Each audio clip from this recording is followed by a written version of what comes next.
How does Cloudian Hyperstore stop ransomware attacks? Does this also include data exfiltration attacks? Right. So I mentioned ransomware, and this is again our marquee feature. This all comes from our security jobs, so to speak. Going back to a few slides, there was the whole S3 object lock, which I mentioned. Now, this is a software feature, and what this does is it it enables you to completely lock up your data within at the granularity of an object, so that it's completely unchangeable. And how long is it unchangeable? Well, it's defined at the time that you create that object. So you can create an object saying that the data landing in this object is immutable for, let's say, 30 days, and for that duration nobody can tamper with this data, right? We also disable the root in this mode, so that not even administrators or super users can actually go and touch this data.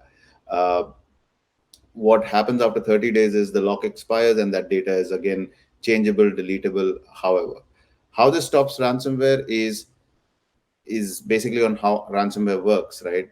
You have a hacker get into your system and they typically do a cryptographic ransomware attack, which means they encrypt your data, and they will hold it for ransom. Now, encrypting the data means making some changes, and for the 30 days that we put the lock, the data is unchangeable. So your cryptographic attacks are no longer valid in this scenario. And that's how object lock data on Cloudian becomes your last and the best defense that you can have. Because you can put as much security on the front end, on the networking piece, on the you know trying to stop people from getting into your system, but all you need is one loose chink in the chain, so to speak, and you'll have a hacker get in. What Cloudian offers you is, even if the hackers get in, your data is immutable, unchangeable for the time frame, so that it does not affect your business continuity.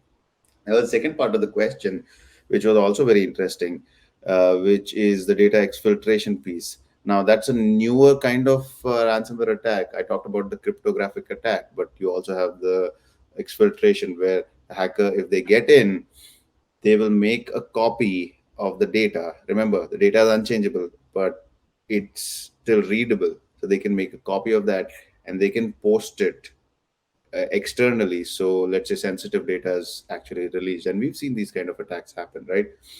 Object lock does not stop that, but the other piece of Cloudian, Hyperstore, where you actually have 256-bit encryption capabilities on data at rest and data in motion. What happens is you can actually pre-encrypt your data so that only you have the key to decrypt it.